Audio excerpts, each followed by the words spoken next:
Gary mentioned what Russell Vought said about the president having just won an election.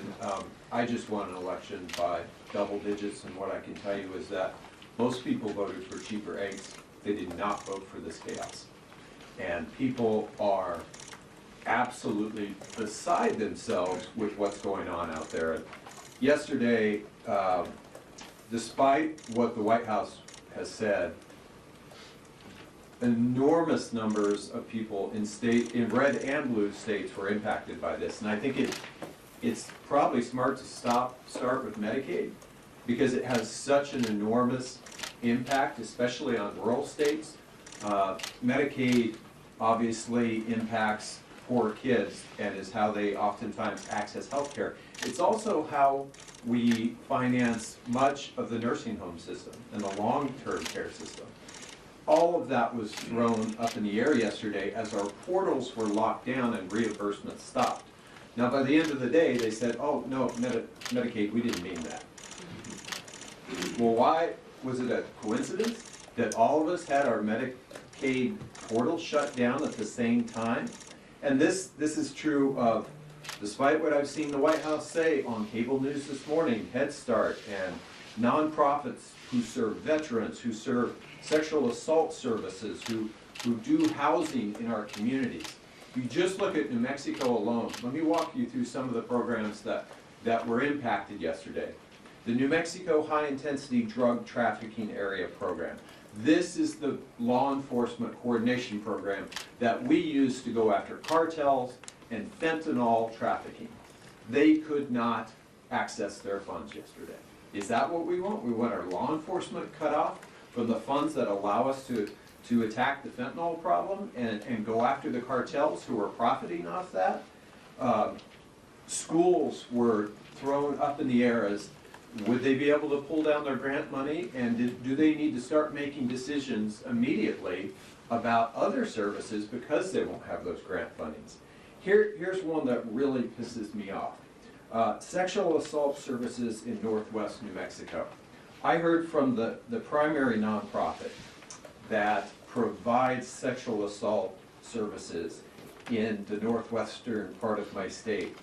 They told me yesterday, quote, as a victims service provider, this memo directly threatens our ability to serve survivors of sexual assault. These survivors cannot wait for a pause while a federal agency analyzes the funding that enables us to provide them with life-saving services.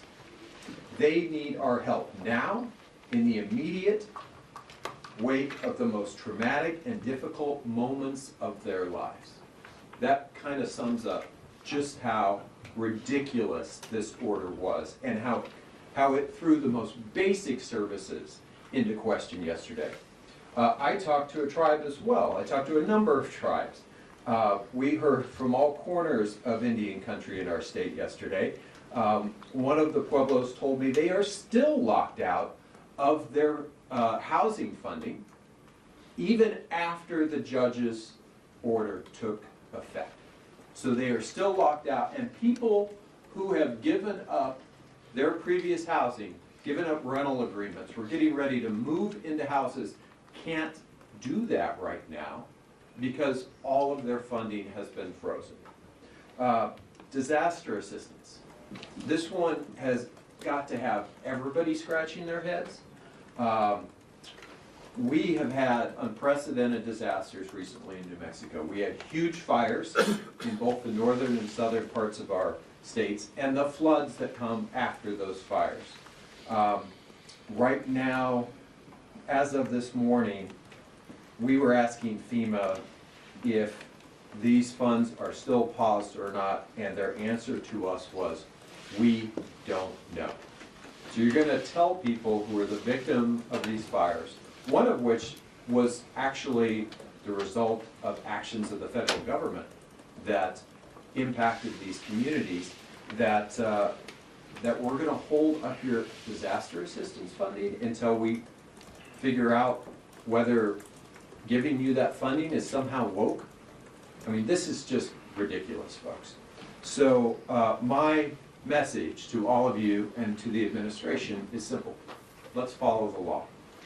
Let's get back to democracy, and let's get back to work for the American people who just want to be able to go about their lives without this chaos.